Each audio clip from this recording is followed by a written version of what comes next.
luego yo empiezo a ver en mi cuerpo morados, rasguños. Y yo decía, pero ¿de dónde? O sea, yo no me he golpeado con nada, yo no, o sea, es tan raro, ¿no? ¿Qué me habrá pasado? ¿Yo qué tengo? Bueno, pero cada vez eran más grandes los morados, las lesiones, ¿sabes? Yo, ¿pero qué me está pasando? Nosotros teníamos dos... ¿Y eran inexplicables? Claro, no tenían explicación, porque yo decía, pero es que yo no me he golpeado, yo no me he caído.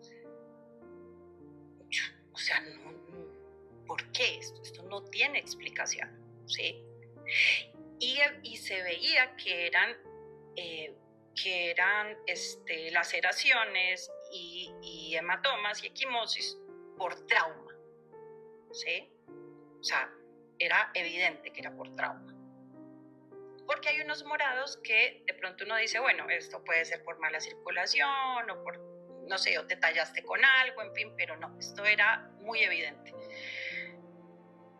Y claro, yo no podía recordar qué era lo que había pasado o por qué, o si me había golpeado, si me había caído, en fin, no podía recordarlo. Y nosotros teníamos dos perritas, una labradora y una doberman. Entonces él un día me dice, no, es que eso que usted tiene en el cuerpo se lo está haciendo Sari. Sari era la perrita doberman. Que claro, era pues un perro fuerte, ¿sí? Y que en ocasiones, cuando yo llegaba, ella me saludaba y me tumbaba. Pues porque un perro fuerte, yo estaba muy delgada, en fin, pero hasta ahí.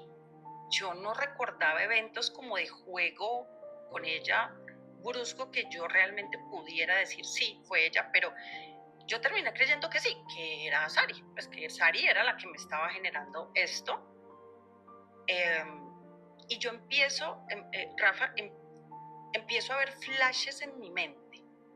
O sea, flashes como recuerdos donde yo lo estaba viendo a él que me estaba golpeando.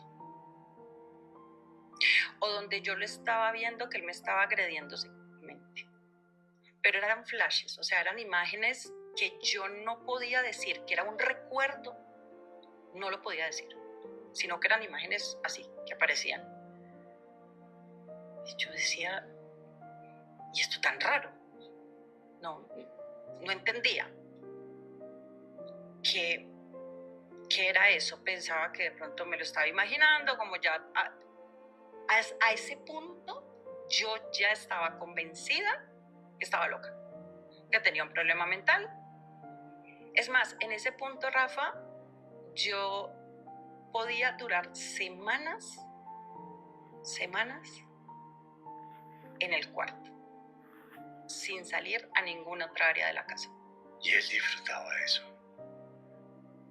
Absolutamente. ¿Y él era normal? Sí, seguía su vida normal. Entonces, Dianita, la chica, la empleada, me llevaba el desayuno, me llevaba el almuerzo y me llevaba la cena al cuarto.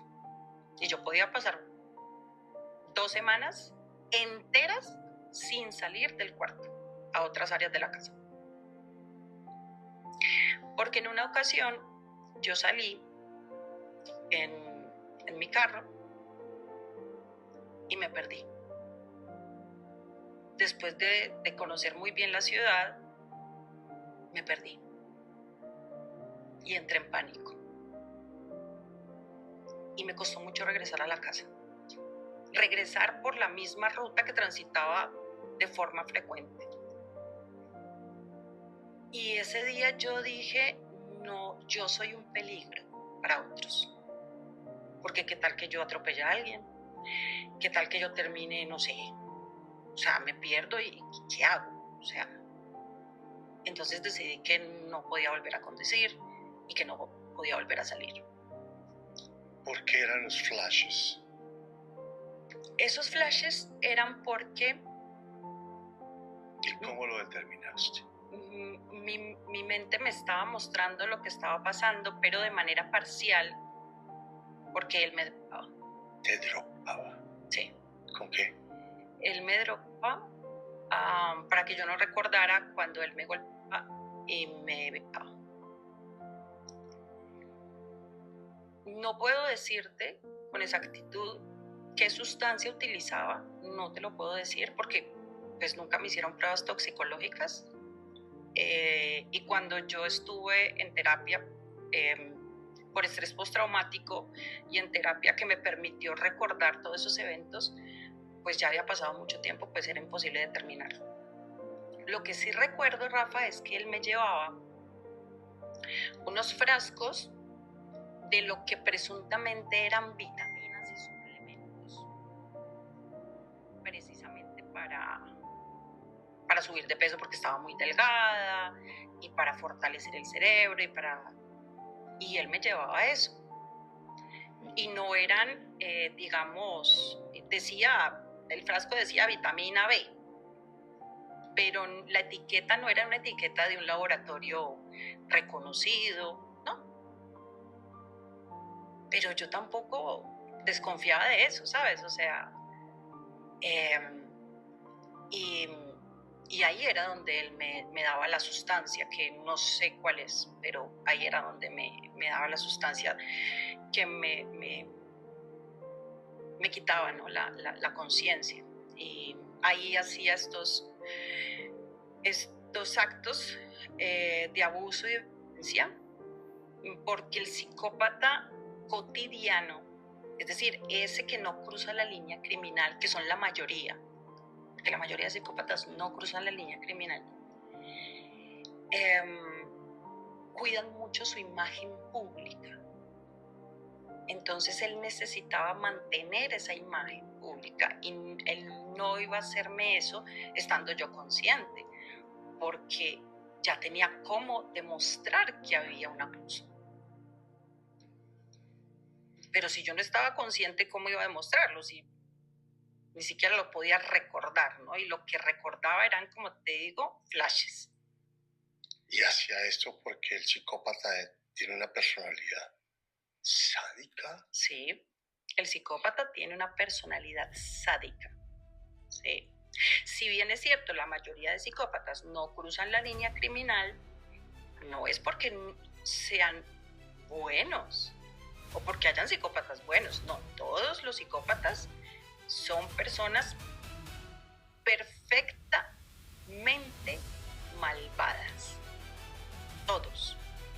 Solo que el psicópata que llamamos integrado, que es el que no cruza esa línea criminal, como por decir un garabito, ¿sí?, busca la manera de hacer el daño y destruir, pero cuidando su imagen pública primero, y segundo, que esas acciones no lo lleven a una consecuencia jurídica. Es decir, que no lo lleven a un juicio y a una cárcel. Pero todos los psicópatas dañan. No todos cruzan la línea y se convierten en un garabito, pero todos dañan y destruyen a las personas a su alrededor, en especial a la pareja y a los hijos. ¿Eso es planeado o eso es innato del psicópata? Ambos. No sé si esta pregunta está bien. Sí, es válida, ambos. El psicópata no actúa por impulso, no. El psicópata planifica todo. Cada paso que da tiene un propósito. Desde lo más simple. Si el psicópata hoy se levanta a las 7 de la mañana, eso tiene un propósito. Levantarse a esa hora tiene un propósito. Hacer una llamada X tiene un propósito. Tomarse este vaso con agua tiene un propósito. Todo tiene un propósito. Todo lo que hace el psicópata es planificado para obtener un fin. Todo, desde el detalle más simple hasta el más complejo.